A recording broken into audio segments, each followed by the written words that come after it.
ilumine, me los guarde. Damos gracias a Dios por el poder estar nuevamente en la presencia de Dios, fundamentalmente en la presencia de Dios. Y dar gracias de esta manera al Creador de poder desarrollar este tema tan influyente de que es el pecado, de lo que es la salvación de nuestras almas, que es el todo de la Biblia. Bendito el nombre del Señor.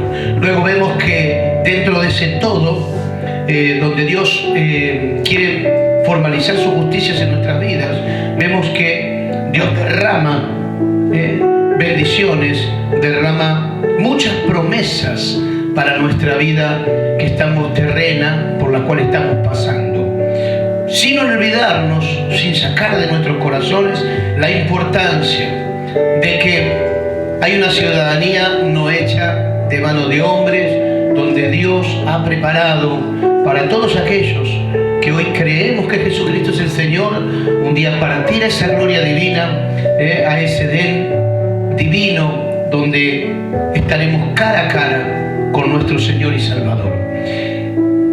Y hoy vamos a tocar este tema vigente, gloria al nombre del Señor, el pecado como una infección mortal, el pecado como en la realidad del cristiano, gloria al nombre del Señor. Y vamos a ver en primera de Juan capítulo 1:8, dice: si decimos que no pecamos, nos engañamos a nosotros mismos y la verdad no está en nosotros. Qué tremendo lo que Juan está hablando. Si decimos que no tenemos pecado, nos engañamos a nosotros mismos y la verdad, la palabra de Dios, la verdad, la realidad no está en nosotros.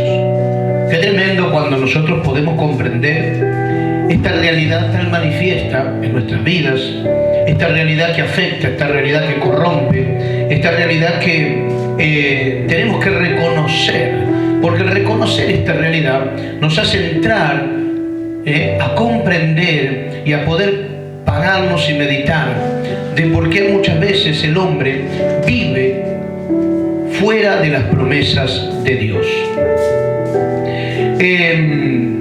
Primera de Juan 3:6 también dice algo precioso.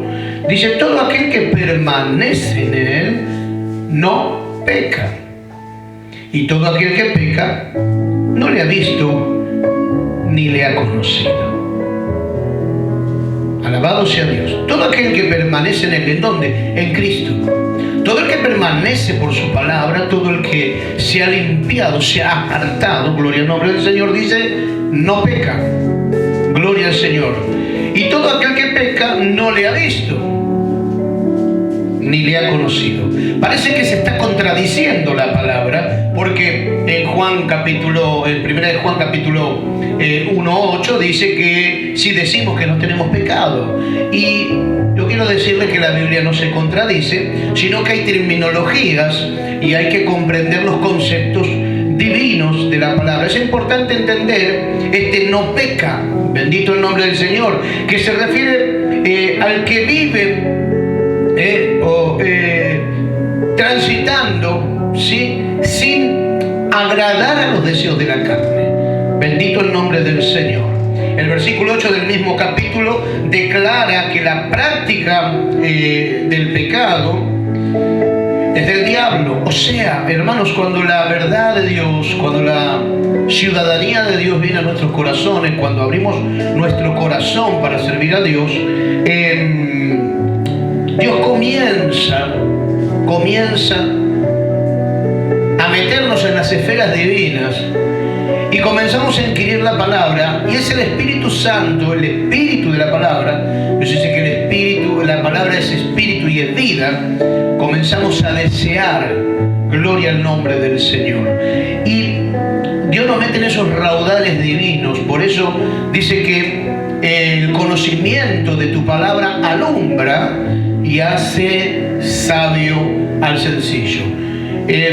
Cuando vivimos una vida alejada de Dios, fuera del conocimiento bíblico, es cuando muchas veces estamos metidos en la trampa mortal de Satanás, por falta del conocimiento, por falta de no tener un encuentro con Dios. Pero cuando comenzamos a desear, cuando Dios produce en nosotros ese deseo ardiente en nuestro corazón, es cuando Dios comienza a operar. Y a través de la palabra, como aconteció con la ley antigua del nuevo pacto, donde nosotros pudimos observar y pudimos ver que toda esa ley que Dios le había dado y le había entregado al pueblo hebreo, nos hizo reconocer que estábamos fuera de la voluntad de Dios y nos hizo reconocer pecadores. Bendito el nombre del Señor. Por eso dice, si decimos que no tenemos pecado, bendito el nombre del Señor, nos engañamos a nosotros mismos. Hay personas que juzgan a otras porque miran en su legajo que tal vez los pecados de otros fueron pecados abominables, de muerte, tremendos, que no entiende la capacidad humana, cómo pudo cometer con avidez tal transgresión. Entonces se cubren, es como que pesan que los pecados del otro son mayores que los nuestros. Y entonces muchas veces eso, el mismo diablo comienza a hacer una división, una separación. Pero tal vez no pecaron moralmente, tal vez no engañaron, tal vez no eran alcohólicos y tantos pecados que podemos llegar a nombrar. Tal vez no fueran idolátricos o estar en el ocultismo o hacer hechicerías que se ven y que se miden y que parecen tan gravosas, pero tal vez sus pensamientos estaban fuera de Dios. Tal vez sus pensamientos, ya en el momento de ponerte como a juzgar como Dios desde tu posición, ya estás pecando. Por eso la palabra nos dice, por cuanto todos pecaron, fueron destituidos de la gloria de Dios. Y es triste esto porque dice, no hay uno que entienda cuando nosotros le calculamos al otro el pecado. No hay quien entienda, no hay quien busque a Dios. Porque, hermanos amados, lo mejor que nos puede pasar es que podamos entender que lo primero que cometimos, y desde el pecado adámico que nos manchó a todos, por el cual no tenemos excusa, necesitamos a Dios. Necesitamos un Salvador. Necesitamos a alguien que nos abra camino a lo celestial. Y no hay hombre que lo pueda hacer. Solamente hubo uno, el justo Jesucristo de Nazaret, quien vino a esta tierra primero a ordenar la vida del hombre para poder así recibir lo que venía del cielo. Yo quiero leer un versículo antes de seguir en 2 de Crónicas 7, verso 14. Mi alma te alaba, si se humillare mi pueblo, sobre el cual mi nombre es invocado, y oraren y buscaren mi rostro, y se convirtieren de sus malos caminos, entonces yo oiré desde los cielos y perdonaré sus pecados y sanaré su tierra. Ahora estarán abiertos mis ojos, atentos mis oídos a la oración en este lugar. Alabado sea Dios. En este trasfondo bíblico es una respuesta de Dios cuando Salomón de noche dirige su oración a Dios. Estaban prácticamente ya culminando el templo, haciendo ese templo que David, su padre, anhelaba poderosamente para que se reuniese el pueblo de Israel y así poder adorar y alabar a Dios y rendirle culto y rendirle alabanza y estar congraciado con Dios. Pero David era un hombre de guerra y sus manos estaban manchadas y llegó un momento donde él pudo actuar, pudo trabajar en la obra, pero por revelación de Dios le dice: tu hijo va a suceder este sueño que tú tienes y Él va a concretar esta obra. Y aquí está hablando y qué bueno, porque Salomón comienza a hablar y comienza a tener una mediación. Era importante, antes de hacer lo que querramos hacer, saber si Dios va a aprobar. Alabado sea Dios. Saber si Dios verdaderamente va a aprobar lo que vamos a hacer. Por eso una de las cosas que comienza a ver en nuestra vida es relación con Dios, cuando comenzamos a descubrir que somos pecadores, pero que Dios no viene a condenarnos. Tenemos la oportunidad de lavarnos, tenemos la oportunidad de volvernos de nuestros malos caminos, tenemos la oportunidad de dejar lo inmundo, de dejar lo prófano, para entrar en lo santo, para entrar en una vida que agrada, que glorifica a Dios. Bendito el nombre del Señor. Por eso habla primeramente, ¿cuál es el remedio del pecado? La humillación. El remedio para este pecado, para esto, hermanos, esta mancha que venimos arrastrando, esta mancha adámica, este pecado adámico que todos los seres humanos llevamos, es casualmente el humillarnos.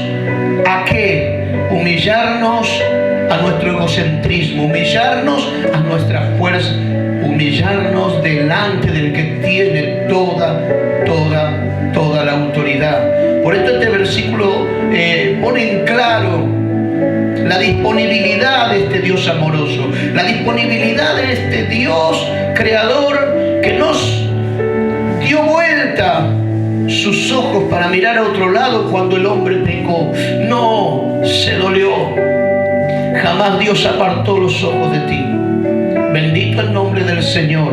Por eso es muy importante, si mi pueblo, sobre el cual mi nombre es invocado, oraren y buscaren mi rostro, oh glorioso Dios, aleluya, y se convirtieren. La humillación, principalmente mi reconocimiento de mi falta, es la primera ofrenda que impacta el corazón de Dios. Mi humillación, mi darme cuenta de cuánta necesidad tengo de lo que Él me ofrece, de las manos que pueden salvar mi vida, las manos de Dios. Y después dice, sobre el cual mi nombre es invocado, aleluya. ¿Cuántos dicen, yo creo en Dios, y viven una vida alejada? Sus obras no pertenecen al cielo. Por eso en un momento, cuando al Señor los escribas y los fariseos de aquella época le empiezan a acusar y le empiezan a hablar y le empiezan a decirse, tú te endiosas, tus obras exaltas, y el Señor lo mira y le dice, si vosotros, porque fuesen si sus obras fuesen de vuestro Padre, de Dios, entonces no pretenderían matarme.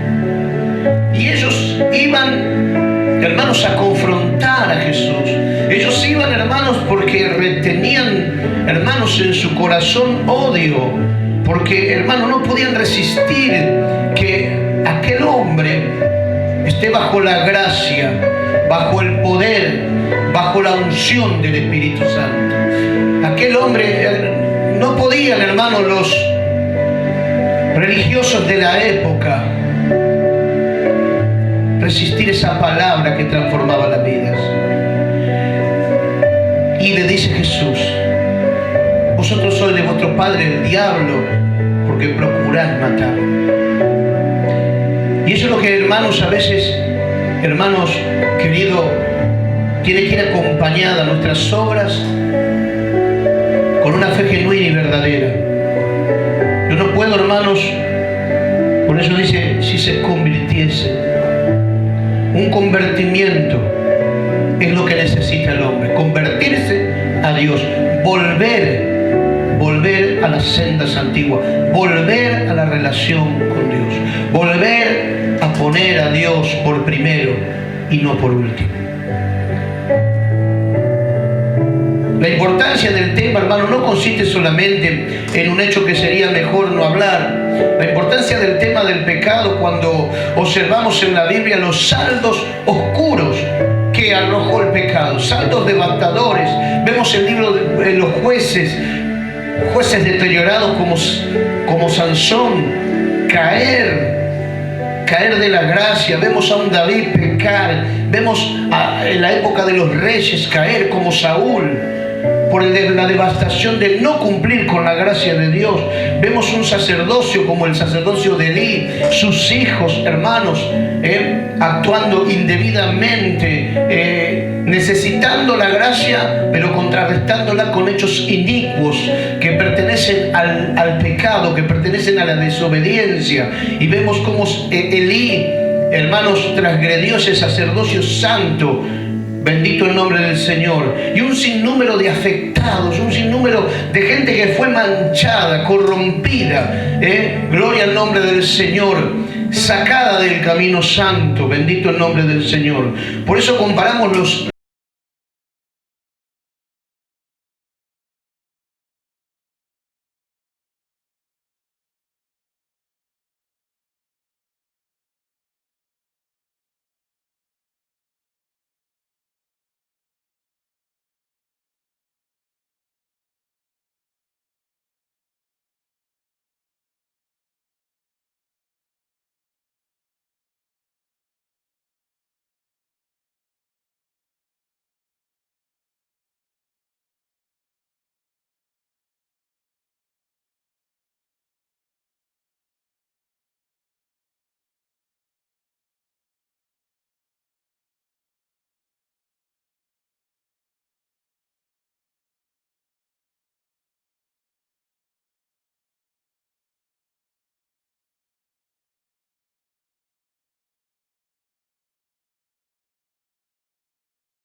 Cuando comenzamos a hacer la lectura, no se contradice la Biblia. Todo aquel que permanece en Él no peca, no transgrede, no se goza del pecado, se duele. Evita el pecado. Eso es lo que Dios hace en la vida del creyente. Pone una pared intermedia, ilumina su mente, ilumina su corazón, transforma, renueva el espíritu de su mente para poder reconocer lo que edifica de lo que no edifica, lo que me da autoridad, lo que me quita autoridad, lo que me da paz verdadera y lo que es una paz ficticia. Dios ilumina y capacita al hombre a través de su palabra. Y a través de la gracia del Espíritu Santo lo cubre por cuanto Dios lo arrancó del dominio del pecado. Y renueva su mente para que entienda que Dios es el que da nueva vida. Por eso dice la palabra del Señor, que los que están en Cristo Jesús, nueva criatura son. Todas las cosas viejas pasaron, mas en Cristo Jesús son todas hechas nuevas. Por eso Dios tiene que renovar el espíritu de nuestra mente atestada, de nuestra mente que vivió en los raudales de este mundo, de nuestra mente que tenía, hermanos, muchas veces la idolatría de decir yo puedo, yo lo hice. Y que así todo, ¿cuántas veces Dios nos ha hablado? Muchos entendieron a tiempo, otros tuvieron que llegar al dolor o llegar a caer. Pero así todo quiero decirte que este Dios no se olvidó de ti. Este Dios te sigue amando. Este Dios te sigue buscando. Este Dios no se apartará por nada cuando hay un corazón compungido que le busca, que se humilla y que le dice: Señor, de ti dependo, en ti necesito. Por eso qué lindo, hermanos, es conocer, saber, gloria al nombre del Señor, que Dios hoy está trabajando sobre nuestra vida. Recuerde cuando dice está bajo pecado. En el griego, esta palabra que dice upomartián, está bajo poderío. Pero Cristo Jesús en la cruz del Calvario entregó su espíritu. La muerte no tuvo dominio sobre él. Descendió a los infiernos, quitó el poderío a la muerte y resucitando se presentó 40 días en el aposento alto donde esperaban los discípulos conforme lo que él había ordenado, y les habló y los bendijo y le dijo que esperasen, porque la promesa del Espíritu Santo vendría no en muchos días, y entonces serían testigos de la gloria, testigos del poder, testigos de la grandeza, testigos del poder renovador de Dios. Aleluya. Testigos de que Cristo dejaba un legado poderoso para devastar las obras de Satanás, el diablo. Por eso dice: el que está en Cristo, nueva criatura es. ¿Cuántas veces el diablo te habla y te pronuncia, no servís, no te quieren? Pero no hay que darle lugar a las maquinaciones del diablo. Es por eso que a veces los pastores insistimos: lea la Biblia, lea la palabra de Dios, consagre su vida en oración, haga ayuno, busque la gloria de Dios, busque el rostro de Dios en oración. Aleluya. Mi alma te alaba. Estamos en un mundo de pecado y tenemos que transitar para hacer esta obra maravillosa de reconciliar al hombre con Dios. Y más que una vez que estemos transitando por valles, por montes, de seguramente el pecado rozará nuestra vida. Pero hay una diferencia en el que quiere pecar deliberadamente y deja a Dios afuera, no aprueba a Dios en su vida. Y es muy diferente aquel que puso a Dios por primero y se lanzó en los brazos amorosos de este Dios amante de lo bueno. Hay oportunidad para tu vida. el oro, ni todo el oro del mundo, ni la plata, ni podrá darte la paz que Dios te da, la firmeza que Dios te da, la compañía maravillosa del Espíritu Santo en tu vida.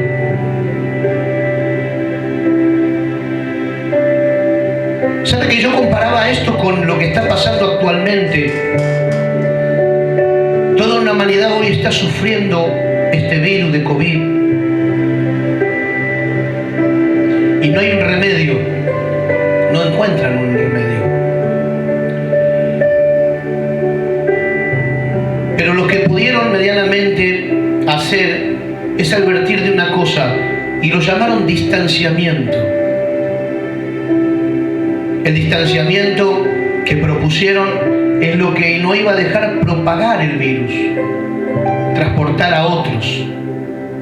Y meditaba en mi corazón cómo el pecado muchas veces se contagia, cómo el pecado muchas veces es algo tóxico en la vida de los seres humanos. Cuando Dios quiere salvaguardar tu vida, personas infectadas del pecado, egocentrista, que no le importa otra cosa, quieren desenfocarte de tu vida cristiana, quieren tirar abajo las cosas de Dios para infectar tu vida, para que esos deleites pasajeros traigan muerte. Y los grandes científicos no pudieron deducir por el momento sino un distanciamiento. Y Dios muchas veces nos habla de que debemos apartarnos del pecado. Dice que la paga del pecado es muerte, pero la dádiva de Dios es vida, vida en abundancia y vida eterna. El pecado ha traído amargura, ha traído devastación, ha traído rotura de parejas. El pecado ha puesto a mucha gente que hoy está ocupando un puesto que Dios ha permitido en un egocentrismo, amando el dinero más que a las vidas, haciéndose el hombre, hermanos, prácticamente un humanoide que no tiene sentimientos, que no le importa si su vecino de al lado se está muriendo. Lo ha hecho egocentrista, lo ha hecho, hermanos, ambicioso, ha dividido familias. Bendito el nombre del Señor. Pero el hombre no quiere escuchar en este tiempo la voz de Dios. El hombre se obstina. Gloria al nombre del Señor.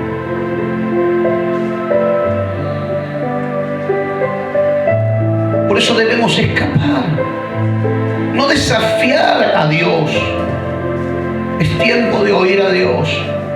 Es tiempo de abrir nuestros oídos y no escuchar pesadamente la voz de este Dios amoroso. Porque va a pasar esto y vendrán cosas peores. Y yo lo sé, no porque me vino un profeta de afuera, porque la Biblia me advierte que son principios de dolores.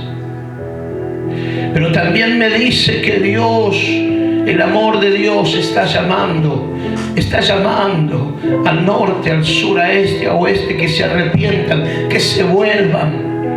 En un momento Jesús, mirando a Jerusalén, le dice: oh, Jerusalén, Jerusalén, tú que apedreas y echas a los profetas, ¿cuántas veces te quise cobijar como la gallina cobija su polluelo y no quisiste?